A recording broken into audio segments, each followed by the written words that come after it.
High gamers, இந்த வீடியோவில் என்ன பார்க்க போகிறோம்னா 1v1 one tape room match. அதுவும் யார் கூடன்னு கேட்டிங்கன்னா நம்ம காட் ப்ரோ கூட தாங்க. இந்த வீடியோ பிடிக்கும்னு நினைக்கிறேன். மறக்காமல் சேனலை சப்ஸ்கிரைப் பண்ணிட்டு வீடியோக்கு ஒரு லைக் பண்ணிட்டு கமெண்டில் ஓப்பனி கமெண்ட் பண்ணுங்கள். நம்ம கேம் பிளே எப்படின்னா, நம்ம சுவிட்சிங்கும் ஆடுவோம், வால் போட்டு ஆடுவோம், ரெண்டுமே நமக்கு கை வந்த கலங்க. ஃபஸ்ட்டு வந்து சுவிட்சிங் ஆடலான்னு டெசர்டிகளும் உட்பேக்கரும் எடுத்தாச்சு. காட் ப்ரோ கொஞ்ச நாளாக கேமில் இல்லாதனால அவருக்கு சரியாக ஆட முடியல. இதே பழைய கார்டாக இருந்தால் சொல்லவா வேணும், சும்மா சாவு அடி விடுவோங்க. சரி வாங்க வீடியோக்கெல்லாம். காடு ப்ரோ கூட மேட்ச் போடும்போது ஒரு பயம் இருந்துச்சுங்க. ஏன்னா கைவேலன்னு நம்மளை கூப்பிட்டு அடிக்க போகிறாரோ அப்படின்னு தான் நினச்சோம். சரி எதாக இருந்தாலும் பார்த்துக்கலான்னு போயாச்சு. சரி வாங்க வீடியோக்குள்ளே போகலாம். வீடியோ ஆரம்பிச்சு வேறு ரொம்ப நேரம் ஆச்சு. இந்த இடத்துல டெசர்ட்டில் ட்ரை பண்ண உருவாது. அப்படியே உட்பேக்கர் எடுத்து 2-3 அடி அடிப்பேன். அதில் ஒரு அடி எப்படியே கொட்டினா பால் எப்படியே பட்டுரும். அப்புறம் அப்படியே ஏர்லேயே எடுத்து படுத்துக்குவாப்புல. அப்புறம் ஒரு முக்கியமான விஷயங்க, நம்ம சேனலில் சுத்தமாக சப்ஸ்கிரைபரே இல்லை. அதனால் வீடியோ பார்க்குறவங்கலாம் ஒரு சப்ஸ்கிரைப் பண்ணி பெல் ஐக்கான் ஆளில் போட்டிங்கன்னா கொஞ்சம் நல்லாயிருக்கும். ஏன் சொல்கிறேன்னா, சப்ஸ்கிரைப் பண்ணி எங்களுக்கும் கொஞ்சம் சப்போர்ட் பண்ணாதாங்க எங்களுக்கும் வீடியோ போட ஒரு இன்ட்ரெஸ்ட்டாக இருக்கும். அதான் கேட்டுக்கிறேன். ஓகே, மறக்காமல் சப்ஸ்கிரைப் பண்ணி பெல் ஐக்கான் ஆளில் போட்டுக்கோங்க. சரி வாங்க வீடியோக்குள்ள போகலாம். இந்த மேட்ச் எங்கே வந்திருக்குன்னு பார்த்தீங்கன்னா நம்ம சென்டோஸால் தாங்க வந்திருக்கு. என்னடா டபுள் பால் எடுத்துக்கிட்டேன்னு கேட்டிங்கன்னா, என்ன தான் சுவிட்சிங்கில் நல்லா தெரிஞ்சிருந்தாலும் ஆப்போசிட்டில் ஆடுறது காட் ப்ரோங்க. ஸோ லைட்டாக பயம் இருக்கும்ல. இந்த இடத்துல பார்த்தீங்கன்னா ஃபஸ்ட்டு ஒரு டெசர்ட்டில் படாது, உட்பாக்கரில் அதுவும் படாது. அடுத்து உட்பாக்கர் ஒரு ஷாட் அது நச்சுன்னு பட்டு இந்த ரவுண்டை ஈஸியாக கொஞ்சம் வின் பண்ணியிருப்போம். Okay, next round. இந்த ரவுண்ட் சும்மா வந்தோன்னே கண்ணாபுரன்னு க்ளோவால் அங்கிட்டு இங்கிட்டு போட்டு அப்படியே லெஃப்ட் சைடு போயிடுவேன். ஏன்னா அவர் ரைட் சைடு வருவான்னு தெரியும். இருந்தாலும் சும்மா சரி தலைவங்கிட்ட ஒரு விளையாட்டை காட்டுவோம். அப்படி லெஃப்ட் சைடு போய்ட்டு இப்படியே ஒரு ஷாட் வைக்கலான்னு பார்ப்பேன். அதுங்களும் நம்மளை கண்டுபிடிச்சிருவாப்புல. சரி இதுக்கு மேலே அடிச்சா அவ்வளோதான் அப்படின்னு நானும் சுவிட்சிங்கே ட்ரை பண்ணிகிட்டு இருப்பேன். சரி சுவிட்சிங் விழுவுமான்ட்டு இந்த இடத்துல பயங்கரமாக ஒரு ஷாட் விழுந்துருக்கும் உட்பேக்கரில். நல்ல அருமையான அடி. இந்த ரவுண்டு ஈஸியாக இருந்துச்சு. எனக்கு இந்த ரவுண்டு அடித்ததுக்கப்புறம் நம்ம காடு ப்ரோவோட இப்படி ஆடுறதுன்னு டவுட் ஆயிடுச்சுங்க. ஏன்னா அவர் அப்படி நல்லா சூப்பராக விளையாடுவாங்க. எத்தனை ரூம் மேட்ச் இருந்தாலும் நான் அசால்ட்டாக நல்லா அடிப்பார். ஆனால் இப்போ அவர் நம்மக்கிட்ட அடி வாங்க நினச்சாங்க கொஞ்சம் லைட்டாக தான் இருந்துச்சு. ஒன்றும் பண்ண முடியாது, நம்ம கேமில் தரமானது. இந்த ரவுண்டு எங்கன்னு பார்த்தீங்கன்னா 2 தம்பை என்று அழைக்கப்படும் மாஸ் எலக்ட்ரிசிட்டி. அங்கே தாங்க மாசாக வந்து இறங்கியிருக்கும். தலைவனுக்கு நான் சுவிட்சிங் ஆடுறேன்னு கண்டுபிடிச்சிட்டு எவ்வளோ ஷார்ட் ரேஞ்சில் வந்து ஆடுறேன்னு வரும்போதே பக்கத்தில் பயந்தேன். அதே மாதிரி ஒரு ஷாட் டெசர்ட்டில் பயங்கரமாக ஒன்று வச்சார். வந்துட்டார் நம்ம காடு ப்ரோ வந்துட்டாருன்னு நினச்சேன். கடைசியில் என்னாச்சு நீங்களே பாருங்கள். ஏன்டா அப்படி சொல்கிற அப்படின்னு கேட்டிங்கன்னா, இதுக்கு அப்புறம் வரவங்களாம் அவர் கேம் பிளே எப்படி இருக்குன்னு நீங்களே பார்த்துட்டு கமெண்ட் பண்ணுங்கள். சரி இந்த ரவுண்டு எங்கன்னு பார்த்தீங்கன்னா நம்ம பீக்கில் தாங்க வந்திருக்கோம். பீக்கில் அவர் எங்கே இருப்பான்னு பார்த்தா எங்கள் வீட்டிலேருந்து ஒரு பார்த்தா தலைவர் நம்ம ரைட் சைடில் இருப்பார். சரி வரட்டும், வந்தது வரட்டும்னு பார்த்தா இவர் நல்லா நம்மளை கவனிச்சிட்டாருங்க. நல்லா ஷார்ட் ரேஞ்சில் ஏறவே பார்க்குறாரு. சரி நானும் கொஞ்சம் கொஞ்சமாக அப்படி பேக் அடிச்சு இருக்குள்ள வால் போட்டு பேக் அடிச்சுட்டு வந்துட்டு இருக்கேன்.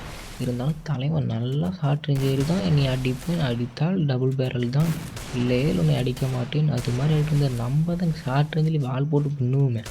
அதே மாதிரி நானும் ஒரு ஷார்ட் வைக்க வால் போட, ஒரு ஷார்ட் வைக்க வால் போட அடிக்கிட்டு இருந்தேன். அப்போ தான் இவரும் ஷார்ட்டுங்கில் ஏறிட்டே இருந்தார். ஒரு ஷாட் நச்சுன்னு விழுந்துச்சு. அப்படியே ஒரு வாழை போட்டு இந்த ரவுண்டு ஈஸியாக வின் பண்ணியாச்சு. ஈஸியெல்லாம் சொல்ல முடியாது, கொஞ்சம் டஃப்பாக இருந்துச்சு. கொஞ்சம் விட்டு தான் போட்டு தள்ளியிருப்பார் நம்மளை. அப்படியே அடுத்த ரவுண்டு வந்திங்கன்னா, நம்ம டெசர்ட்லேயே இவரை போட முடியுது, நம்ம டெசர்ட்டை மட்டும் இவரை தூக்கிட்டு அடிப்போம் அப்படின்ட்டு போயிட்டு ஒரு அடி அடித்து வால் போடுவோம். அடுத்தடி தரமாக விழுந்துடும்.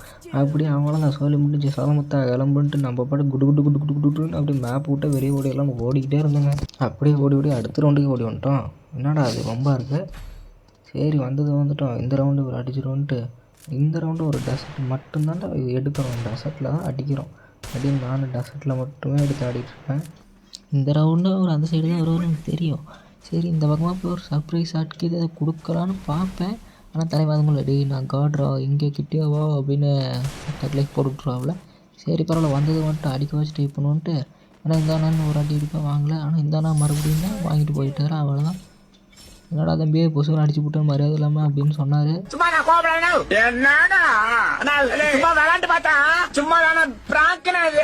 என் பொண்டாட்டி வீட்டுல சோறாக்கலன்னு கவலையில போயிட்டு இருக்கேன். சிறில ஏமாத்துறான்.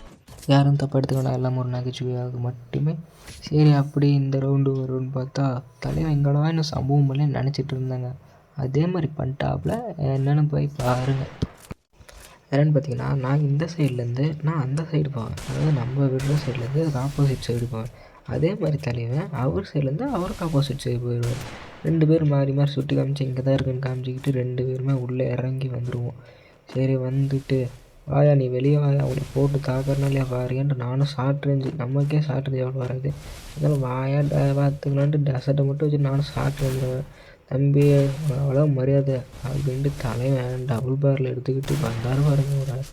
சரி பார்த்துக்கலாம் நீ வாயா அப்படின்னு சொல்லலாம், வச்சு விட்டாருங்க ஒரு ரெட்டி. எதுக்கு தான் வாய் அதிகமாக விடக்கூடாதுங்கிறது. சரி ஏதோ குருட்டாம்பாக்கில் அடிச்சிட்டாப்புல, அடுத்த ரவுண்டு ஒரு போட்டு தாக்கிட்டு வீட்டுக்கு அனுப்பிச்சி விடுவோம் அப்படின்னு நானும் இந்த ஃபேக்ட்ரியில் சருன்னு வாழை போட்டு ஏறி போய்கிட்டே இருப்பேன். எங்கிட்டு போகிறான்னு பார்த்தா அவர் பாட்டுக்கு ஸ்ட்ரைட்டாக போயிருந்தாலும் இங்கே இருக்கா அப்படின்னு சொல்லி அடியை போட்டால் பார்த்துருவார். அப்போ இப்போ ஸ்டார்ட் ரேஞ்சில் இருவார். இந்த டைமில் நம்மளால பயப்பட முடியாது, நீ வா பார்த்துக்கலாம் அப்படின்னு நானும் தவுலத்தா அப்படி டெசர்ட்டில் ஒரு படத்தை காட்டிகிட்டு இருப்பேன் கண்ணா அப்படின்னுட்டு. அவ்வளோதான், என் முன்னாடியே படம் காட்டுறேன் அப்படின்னு சிம்பிளாக முடிச்சு விட்டு போயிட்டாப்புல. ஆனால் அவருக்கு அப்போ ஒன்றும் தெரியல, அவர் கடைசியாக ஜெயிக்க போகிற ரவுண்டே அந்த ரவுண்டு தான்.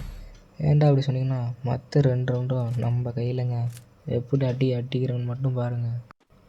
அப்படி இந்த ரவுண்டு வந்தோன்னா நானும் இந்த டைமை சுவிட்சிங் ஆடுவோம், ஏன்னா அவர் வந்து ஷார்ட் ரேஞ்சு பண்ண அடிக்கிறாரு அப்படின்ட்டு சுவிட்சிங் ஆடான்ட்டு உட்பேக்கிறோம்.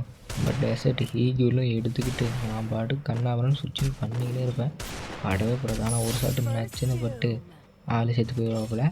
அவ்வளோதான், 7-3 ஆயிடுச்சு. இன்னும் ஒரு ரவுண்ட் அடித்தா நம்ம வின் பண்ணுற லாபம் வர வந்துடுச்சு. ஓகேங்க, இந்த வீடியோ உங்களுக்கு பிடிச்சிருன்னு நினைக்கிறேன். ஏன்னா அதுக்குள்ள வீடியோ முடிக்க போறியா கடைசி ரவுண்டு ஆடாமல் அப்படின்லாம் நினைக்காது, கடைசி ரவுண்டு கண்டிப்பாக ஆடுவோம். அதுக்கு முன்னாடி சும்மா ஒரு சொல்லி பார்க்கலாம், சொல்லி பார்த்தேன். அதனால இந்த ரவுண்டு போனோன்னா அவர் அடிச்சிடுவோம், அதுவும் நீங்கள் பாருங்கள். ஓகே, மறக்காமல் இந்த வீடியோ சப்ஸ்கிரைப் பண்ணி லைக் பண்ணுங்கள், மறந்துடாதீங்க.